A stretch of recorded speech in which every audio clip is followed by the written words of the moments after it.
Well, good morning, everybody. I'm thrilled to welcome you to today's panel, AI Security and Governance. My name is Vic Sharma. I'm a managing director at DC Advisory, part of the technology investment banking team. This is a conversation that couldn't be more timely, as you probably have noticed over the last 24 hours at the conference. And AI is really redefining how we do business. But with the transformation comes a lot of concerns, a lot of complexity. And security leaders and policymakers alike are wrestling with the topic. Questions like, how do we secure AI systems? What does effective governance look like? How do you strike the right balance between innovation and risk? And we've assembled an exceptional panel today to tackle these questions head on, and leaders who sit at the intersection of technology, security, and policy. I'm delighted to introduce our panelists today. So Brett Cumming, CISO of Skechers. Brett is tasked with protecting a global brand. I'm a big Skechers fan, and ensuring that AI adoption happens securely at scale. Next, Jonathan Dambrot, a CEO of Cranium AI, a company at the forefront of AI security and governance. And Jonathan, through Cranium, has been helping deploy and secure and helping enterprises build trust in their AI systems. Lucas Moody, CISO of Alteryx. Alteryx is a data science and analytics leader. And Lucas understands firsthand the challenges of deploying and leveraging AI. And Lucas is also highly involved in the cybersecurity startup ecosystem. And last but not least, Stephenie Handler, partner at Gibson, Dunn. Stephenie is one of the foremost legal minds in cybersecurity, specifically AI governance and compliance and emerging regulations. So let's get right into it. So starting off, maybe a question for Brett and Lucas. Many enterprises are really integrating AI into customer interactions, logistics, product development. What is the biggest AI security blind spot that large enterprises like you guys face and tend to underestimate? And then perhaps how are you approaching security controls as you think about mitigating these risks? Well, I think that there's such incredible interest from across the organization, regardless of the function, the business unit, that the problem is comprehensive. The challenge is comprehensive, and kind of the two main areas of concern, that I see are around data and access. And we talk about blind spots in particular. Even though we know in a lot of cases, who's using these different tools and generally the types of things they're trying to do, technically it's hard to understand at a given point in time the breadth and scope, the scale, specifically what types of data these systems are interacting with, what types of data people are putting in the systems. And I think that going forward, one of the things that I'm really thinking about paying attention to, kind of as a corollary to that, is the access side. A lot of the systems that are being used today, we'll put data in and they'll give us some content back. And we're starting to see right on the forefront of this agentic movement, and we're going from systems that are generating content to systems that are taking actions.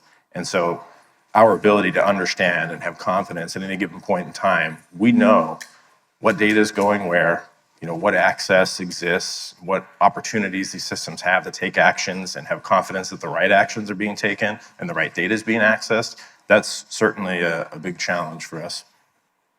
Yeah, and I'll just add, I think, agree with everything that Brett said. I think, the big problem right now is that there's not a lot of rules around how we're adopting tech, right?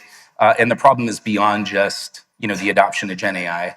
As we used to joke 10 years ago, every company, regardless of what you do, is a data company. Now every company, regardless of what you do, is an AI company, right? And even Coca-Cola has a Gen AI chat bot on the, Coke or Pepsi.com or whatever. And so we're having to think about solving for security both at the AI build, as companies take their data, allow for models to fine tune on them and create product with it. We're having to solve for that from a security perspective. but we're also having to, enable our employees to adopt Gen AI. And there's like two categories of companies, right? There's those that have been standoffish and we're going to wait until we have better governance, and there's those that have leaned in to just like rampantly, adopt Gen AI and enable their workforce with it. And so, in that latter category, like how do we do so and guardrail it appropriately? Hopefully, we've got some things to talk about there. But so there's a lot. I think just the breadth of the problem is so big. We don't really have great answers yet. So we're starting to lean in and, as a community, come together and start developing best practices and other ways to solve for it. So. That's great. Yeah, very well said. And maybe Jonathan, from your standpoint, a lot of security teams, they struggle to understand how AI pipelines function, what's really underneath it. There's a lot of this black box sort of notion around AI, where the vulnerabilities lie. What are some of the biggest security gaps and governance gaps and trust gaps that you see in securing AI models? Yeah, I think Lucas just said the exact right thing here. Like, we have enterprises that are pushing as a competitive requirement AI and Gen AI into almost every single application that are serving clients. And I met with a lot of investors here over the last day that are running companies where they're pushing it as well. So I think Gartner said over the next 12 months or so, every single SaaS app will be an AI application. So how do you think about the introduction? Like DeepSeek, as an example, was kind of a seminal moment where people said, we don't know if our developers are actually using this in our environment. We don't know if our vendors are actually introducing this, and we don't know those risks. Some of the risks are geopolitical. They're not even cyber. But then we start to see introduction of other types of risks, whether guardrails exist in these models to prevent certain types of jailbreaks. Some of the things that we'll talk about today, most people don't even, they're not talking about in a general context of cyber. So if I say phishing or ransomware, that just rolls off of people's tongues. They understand it, they know it. But when we talk about backdoor detection, like backdoors or things like model inversion, model evasion, these are just not standard, typical conversation pieces for executives today. The goal is to get AI into every process because it's an economic and a competitive imperative. And now we have an obligation to really put trust, risk, and security in the center of that to go faster. I believe fully that to give better transparency is probably the number one requirement, understanding where this is happening, and then educating the teams on these topics is going to be the next step. Yeah, and we'll double click on some of the AI threats in a second here. Stephenie, from your perspective, from a legal perspective, how are enterprises being held accountable for AI security failures, which I'm sure we'll start to see as this gets rolled out more broadly? Yeah, it's a great question. I think what we're seeing is we're still at the early stages here. I think, as Brett mentioned, with blind spots, these blind spots are coming up. They're very well known. They're very well identified with most companies who are at the bleeding edge. I think the regulators always do take some time to catch up to that. We have seen a much more aggressive posture and interest by regulators asking questions. The FTC has done a number of inquiries asking about how different companies are integrating their data into these AI models and how they are making decisions to avoid misleading, deceptive practices as well as different biases. And so each of these regulators is going to come at it from a different angle. We're seeing them in the US, we're seeing them at the state level, we're seeing the EU and other jurisdictions, but really in terms of enforcement actions and litigation claims, we're still in the early days. But I think this gives much more of an emphasis on, really what Lucas mentioned, everyone being an AI company and everyone needing to think about these as holistic risk management. Great. That's great. We'll dig into that comment as well in a bit. Maybe moving to the AI threat landscape. So Jonathan, starting with you, you mentioned about some of those attack vectors and attack methodologies that are, at this point, not a lot of people know about. So maybe when you look at adversarial machine learning attacks, data poisoning, model theft as some of those sort of vectors and methodologies, what are some of the most overlooked vectors as you think about AI security? So I don't want to make this kind of a fear-driven exercise, right? So I think the reality is, when I look at the use of AI, I think the use of AI, I'm more of a utopian. I believe that we have to use these technologies because it's the only way we're going to go drive innovation at scale. However, when we look at, frameworks like MITRE Atlas, so MITRE has been focused on adversarial AI attacks for about a decade. And some of our team members came over from MITRE.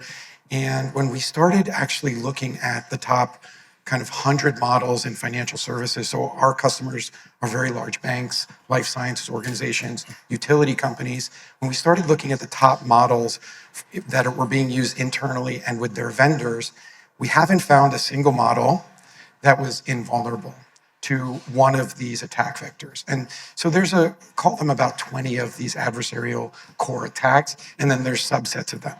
Historically, these have been more machine learning attacks that people are testing, and a lot of those still persist in the environment. We now have a lot of Gen AI attacks. So OWASP, as an example, has spent a lot of time thinking about the top 10 Gen AI, attacks, and things like prompt injections and jailbreaking of Gen AI services is a real issue.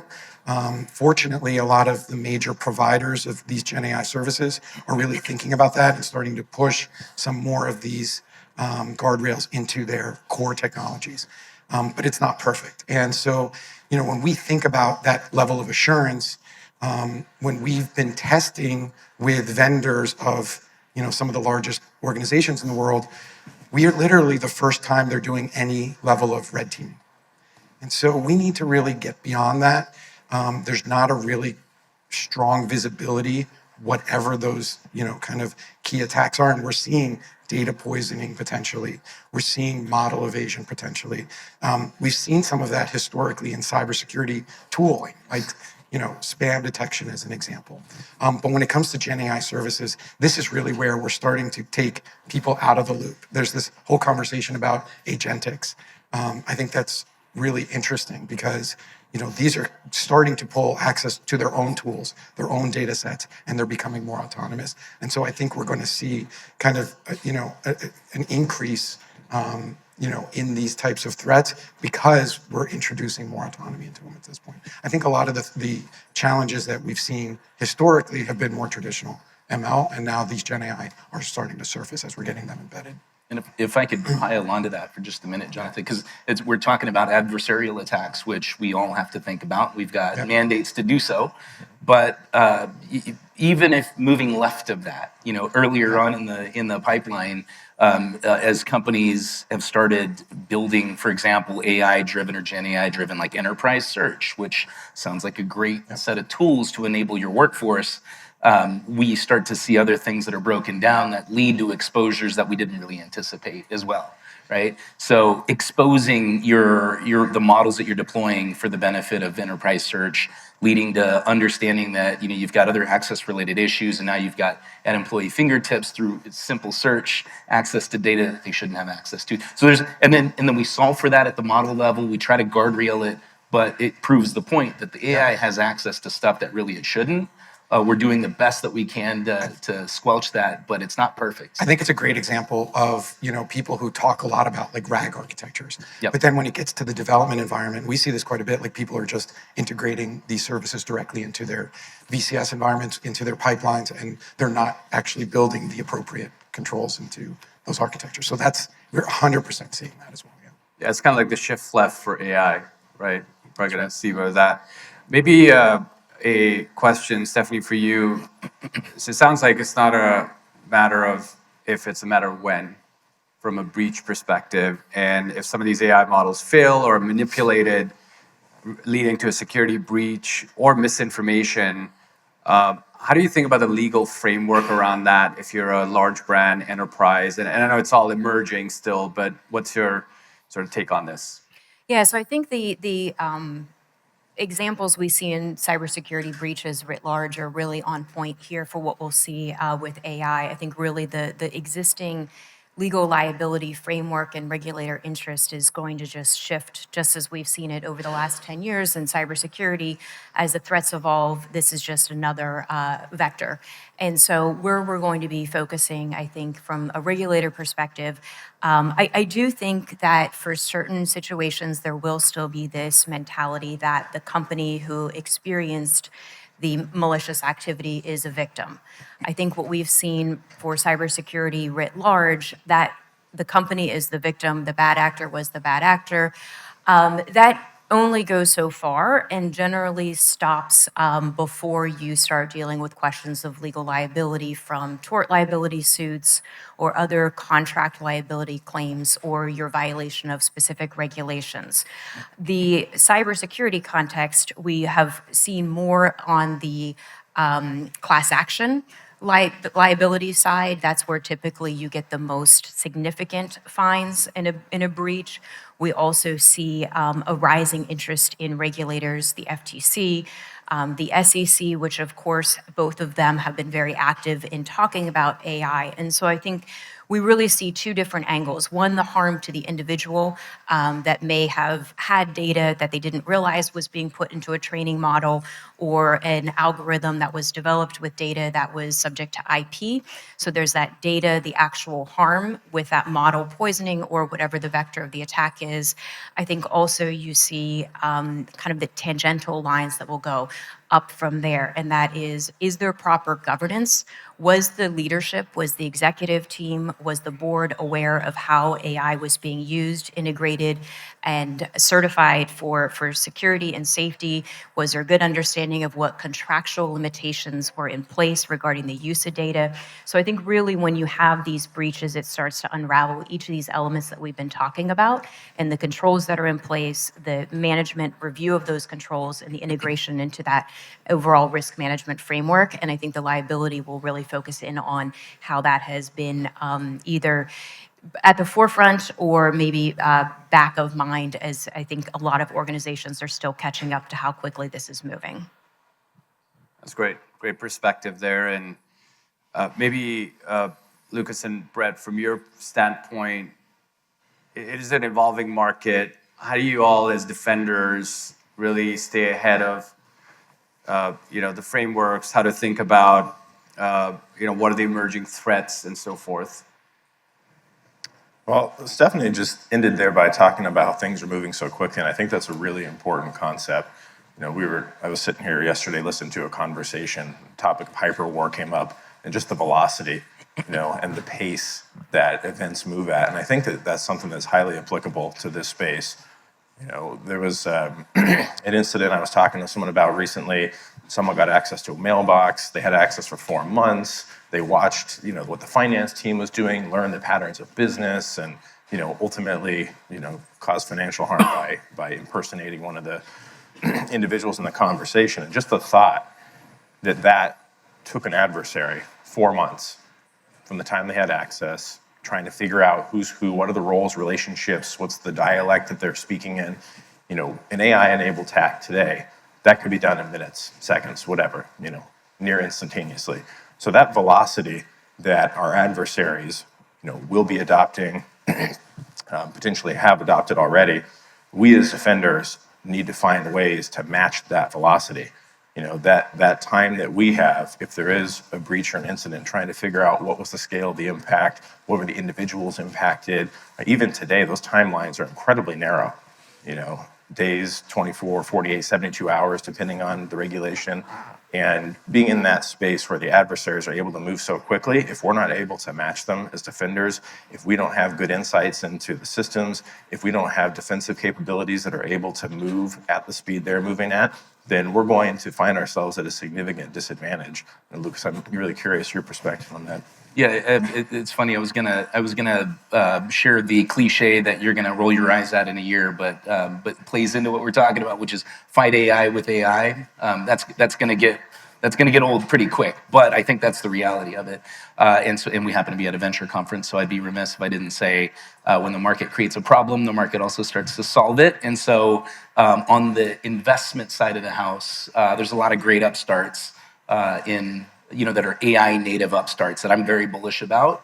I think, thinking about it from just the raw cyber perspective, we're having to think in a lot of different with a lot of different lenses, right? We're having to think about how we solve, as we talked about earlier, the securing our companies building AI products.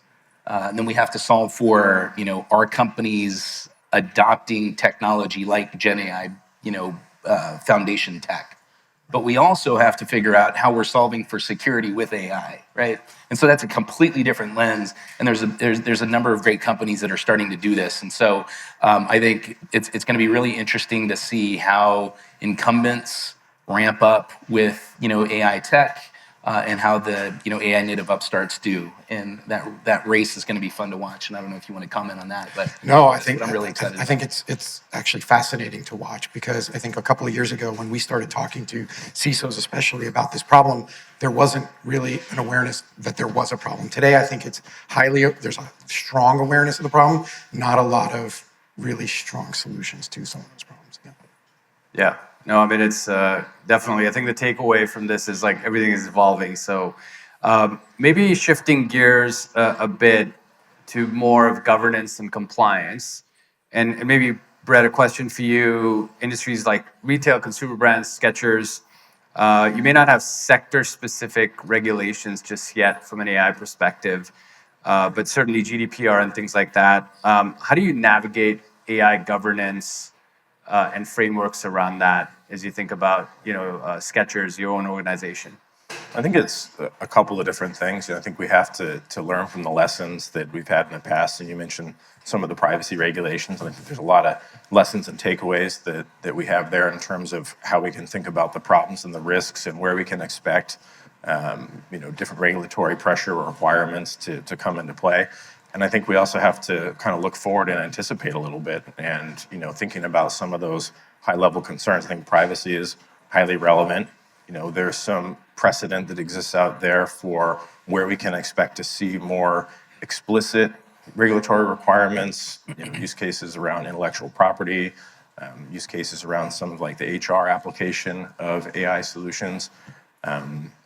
And then I think that again, forecasting and looking at that pattern, I think that we saw with a lot of that privacy stuff, pre-2018, you mentioned GDPR, right? Maybe not a lot of organizations had the level of awareness, thinking about the things in the same way. Those regulations make a big impact, and they can make a big impact, especially when they're coupled with the types of fines that regulations like GDPR were. Where companies are today compared to where they were in 2018, completely different landscape. And I think that we're still so on the emerging front of this AI conversation. Is it going to be some landmark regulation? Is it going to be some cobbled together set of different, state, local requirements? I think, we're seeing it evolve in real time, but I think we can take a lot of lessons from what a lot of organizations have built muscle memory around, over the last couple of years in the privacy space, for example. I think internationally, Vic, though, like the EU AI Act just came online, right? And I think when we see that impact of that, globally for the largest global enterprise in the world, they are not prepared. Like we just haven't seen the level of preparedness. And I think when you look at GDPR from a fine perspective, I think that's 4% of turnover. EU AI Act, and many people aren't aware of this, is up to 7% of turnover. So when they start actually implementing these fines, you're going to see a lot of movement from an international perspective for companies like Skechers, et cetera. And we work with the marketing companies as well, where they're introducing AI. We had one that wants to introduce 50,000 agents this year at scale. And in many cases, we believe, given the models and the technologies that they're pulling, they're going to actually tip over into a high-risk AI system as a definition for EU AI Act, and they won't even know. So this could happen very rapidly, and in some cases, they're touching hundreds of thousands of client records. And they're doing that, you're standing it up, pulling it down in a matter of weeks. And so these are the things that, agents and, autonomy are gonna bring that I don't think CISOs are prepared for, because it's not happening in their infrastructure. It's happening in third parties that are providing AI-delivered services. And I think this is a blind spot for these regulatory challenges today. Yeah, no, certainly. And Lucas, maybe just on that point, Alteryx is a global company. You guys have global operations and deploying AI globally, internally, externally. Maybe dovetailing on a comment that Johnson made, how do you think about it from a practitioner perspective? I mean, all the things that were brought up, I don't know that I have much to add other than maybe to say that we're having to do a lot of experimentation, at Alteryx. There's, we started, or funny enough, like early in kind of this, next gen AI journey, we were very standoffish. I was describing companies in various stages of kind of acceptance of evolving, I guess. We kind of said, talk to the hand. We're gonna take a very slow boat approach to adoption. We had a change of guard, a new CEO come on board, which I was very excited about, and he goes, "No, we're gonna flip this on its head." So we've had to like race to a finish line around adoption, and so like that kind of opened up the floodgates for us to really look at some of these upstarts that we were just talking about, in maybe helping to ease the ramp up in the adoption of AI tech. And then of course, Alteryx is a data company. We're probably one of the larger data companies that you've never heard of. We're $1 billion in ARR, privately held company. But most of that ARR is through an on-prem product. And so we're actually launching a SaaS-based version of our old school on-prem software, and we're building AI into just about every vertical within it. And so kind of, enabling our developer engineering workforce to do so in a guardrailed and risk managed way has been a big part of what my team's had to lean into, so. It's great. And Stephenie, from your perspective, we talked about certain risks, legal risk, but also from a governance perspective, are there any sort of best practices? How should folks prepare? Yeah, I think this is the big question. I think Brett mentioned it. We do have some good templates with how companies really establish compliance programs, mostly in response to GDPR back in 2018. There are a lot of different frameworks that are now in place. You see increasingly privacy going from being a core legal function to more of a compliance function. Cybersecurity is on that journey as well. So there is this template of how do you think about the legal risk and then start to normalize your approach once you've identified the different touch points and intersection of risk areas to create an overall compliance program. And I think because so much of the regulator focus and so much of the kind of the sensation has been around consumer data being used in ways that may not have initially been anticipated or are going to result in either regulatory actions or class action if there's a private right of action, that GDPR model is very helpful. One of the challenges that has emerged with the GDPR model, when you talk to companies and we help them do compliance programs, 5, 6, 7 years ago, it was, we're going to adopt a global approach of GDPR as our baseline. Increasingly now that's becoming fractured. You have a lot of other jurisdictions, some like China with the PIPL is basically using a GDPR type model, but you have other jurisdictions that are getting laws that require slightly different approaches. In the United States, we still don't have a federal privacy law, but you've seen states coming in and filling in with CCPA, and now we're up to almost 24 state privacy laws. I think we're going to probably have those similar challenges with AI. And so that's going to be something where companies will need to think intentionally, and again, that shift left model of what is their overall compliance structure going to be? How are you going to integrate? What is your global approach? Because if you start breaking it down, unless you just have very localized product lines or markets, it's going to be a death by 1,000 cuts if you try to line up and say, okay, each one requires X and we will approach it Y. You'll need to step back and think about how do you normalize across your different product lines to comply with the various legal requirements. And again, we've seen the EU AI Act is just coming into effect. Certain parts of it aren't going to come into effect for another couple of years.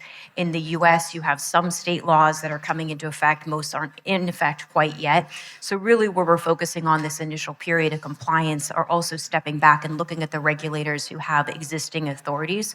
The SEC has been very prominent and warning against AI washing. That's not a compliance program problem necessarily. That's a communication and governance problem writ large between the teams that are doing this, the marketing teams that are trying to sell, and the leadership as they think about how are we promoting. We want everyone to buy our product. We want everybody to understand how great it is and the capabilities, but where does that greenwash or AI washing stop to where we don't want to create a risk that we saw, for example, with the SolarWinds cybersecurity case where the SEC has charged SolarWinds with making false and misleading statements that were deceiving their investors. So I think really what we're looking at here is that gamut of how do you put in place a compliance program while also thinking about how are you making sure you have the right touch points throughout the organization to catch those legal risks and address them before they become of a regulator inquiry. Yeah, no, that's great. And maybe, Jonathan, just to that point, if you look at the more traditional security, governance, compliance sort of markets, these are all sort of point solutions. You stitch some of this together, and certainly from the AI perspective, you got to think about it as one sort of unified solution, if you will. Maybe talk a little bit about your conversations with customers. What do you advise them to look at both security and governance and compliance as one package from an AI perspective? Okay, I promised I wouldn't pitch, but this will be like the one question. So, I think every single enterprise is going to need a place. So they've already started their AI governance journeys. They put cyber, privacy, the CDAO organization, and, basically in financial services, their model risk organization into a single place. That needs an operational component now. And most of them are just starting that out. In the meantime, they're slowing down their AI adoption until they can get this right. And so every single SaaS company that's introduced AI is now hitting these AI governance requirements that are coming from enterprises. So it's our contention that every single large enterprise and all of their third parties will need an AI trust hub, which will do three core things. One, it'll automate AI security, including AI red teaming, which isn't happening at scale. It'll require compliance automation. Again, if you're launching 50,000 agents, you will need agents in AI and frameworks to support that at scale. And then third party, which I think is really not a well understood component to this, but almost every AI use case, whether you're building and developing or whether you're using third-party services, all require third parties to actually participate to meaningfully develop and launch your products and services. So I think this operational layer, Gartner talks about it as AI trust, risk, and security management.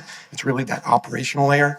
We think about it as a trust hub, but I think that piece is going to be a requirement to start going faster. And so we mentioned states. So New Jersey, Colorado, New York, California are leading the charge on the regulatory side. I think there is not going to be a federal mandate. It actually got pulled down recently from an executive order perspective. And so this is going to be really fractured. And so I think clients are going to be the arbiters from a compliance perspective. And so getting prepared, if you're a vendor and you're building AI services and you want to serve these clients, it's going to be an imperative to go faster now. And we're seeing things get held up where people were just starting to go fast a year ago. They're getting slowed down and it's taking an extra 6-9 months. And I think that's that tension that we're feeling now where technology companies are looking for that return on investment. People have invested very heavily in AI over the last 2 years. They're looking for those paybacks, and now they're hitting straight into these AI governance communities. And I think that's where we're seeing, at least for Cranium, that's where we try to alleviate that tension. Yeah, I mean, it definitely can't be an afterthought, and it sounds like it has been, Yeah. and now the rush to find solutions for. And the other thing also, Jonathan, from your perspective, when you talk about regulations, compliance, and security, data is a key component of that, right?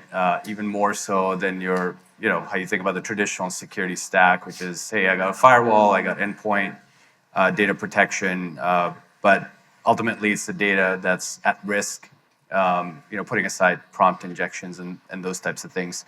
I'm assuming is that a well-known fact when you talk to customers that, that is what ultimately you're trying to protect, or do you think there's some education that's required there? I think there's still a lot of education that's required. I think people have been moving very fast to introduce these pieces. I think, looking for outcomes, more, beneficial operational outcomes generally. And so now we need to take a step back and really understand those data components. But I think the introduction of autonomy is what's actually going to create even more pressure. So if we're pulling people out of the loop, and there's been a big push, especially with EU AI Act and others, to default to people in the loop, humans in the loop, I think that becomes more difficult, especially from a resilience perspective, where the intention is to be able to scale these processes with, Gen AI services and introduce that so you can get that cost efficiency. I think we're going to slam right into a place where you're no longer going to be able to see those humans in the loop. So that data piece is definitely number one, but I think right behind it is going to be how do we maintain operationally things that are dependent upon areas that we don't really understand well. Yeah, absolutely. Well said. Great. I know we have about 5 minutes. Would love to open it up to any questions. I don't know if there's a mic that could be passed around. Right there. Right up front here. He's got the red shirt. You can't miss him. Hi guys. I enjoyed the panel, but the whole thing that I missed in the panel, maybe I'm wrong, but there is no ChatGPT moment in AI at all, and in security. ChatGPT happened 2 years back. I look at AI. There's nothing new. Whether it's zero trust, Lucas, you know me from my UBA days. Like last time I did AI company was in 2015. In 10 years, there's no innovation in AI in security space. So when is it going to happen? Where is it going to happen? How are you guys going to drive as a CISOs and CEOs? That's my question. Well, maybe I'll chime in first, but Brett, I'd love to hear. I think there's a great deal of innovation happening in the cybersecurity vertical with AI as a foundation. Adoption isn't like, it's all going to come back to how quickly companies are moving. I think, there's folks represented in this room that are doing great things with AI as a backdrop. I'll give an example. Solving for Gen AI adoption for enterprise workforces is a problem that we're no longer going to be able to rely on old school, like regular expression-based, threat identification in those transactions. And so solving with that with AI agency is, an area that companies are innovating in. The CEO happens to be in the back of the room, Harmonic, quick shout out. Great team that's doing great work there. I think also just in thinking about how to solve for security operations, right? Security operations is a very kind of human intensive, process heavy exercise.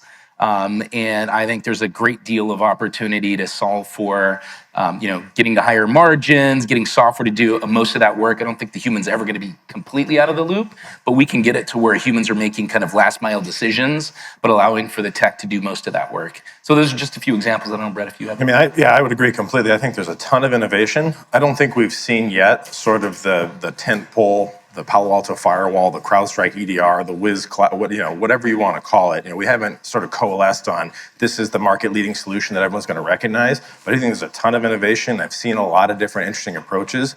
I think, I believe firmly in you were joking about it before, fight fire with fire or AI with AI.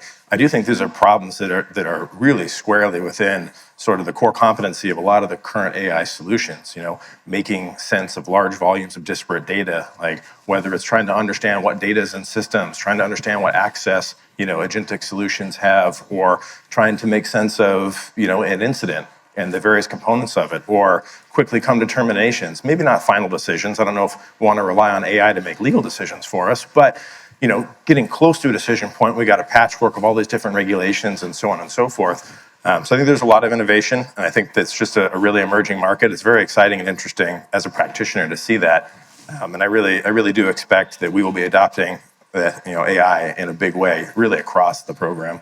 Yeah. There's also a great AI native company on stage here with us too. So. Yeah, I would argue the point a little bit, but I don't think we have a ton of time. But maybe afterwards we can. Yeah, talk. for We're seeing a ton of security innovation for AI, sort of like that, the two-sided part of the coin, right? It's like, anyway. And I think every industry is getting transformed with this. Totally. You look at the material sciences as an example. We deal with life sciences where even personalized medicine without AI wouldn't exist meaningfully. So I argue like we're seeing innovation happen at a scale we've never seen before. Maybe we're just becoming too used to that. Maybe I don't know. And then securing that is going to be an imperative to going faster, in my opinion. Yeah, part of it is also, I think, Moody, as it relates to, do these innovations get subsumed in Palos, or CrowdStrikes, or Wiz's within their platforms? Are there more pure play emerging leaders, which I'm assuming that there are, and that are really empowering security analysts, security teams with AI? So we ourselves have AI red team agents that we couldn't even imagine several years ago that are doing the work that would require people who are getting paid, hundreds of thousands of dollars, and now we're doing it at scale that we're looking at hundreds of thousands of models. I couldn't imagine that. Yeah, absolutely. I mean, hopefully the 4 million security practitioner gap goes to zero. Whether that happens in 5 years, 10 years, or 2 years, that's to be seen. Yeah. All right, with that, we're at the end of the panel. Thank you so much. Awesome perspectives, diverse set of perspectives, and thank you to the audience for being here, and would love to keep the conversation going. Find us through the conference, and thank you to the Marsh team for having us here. Thank you.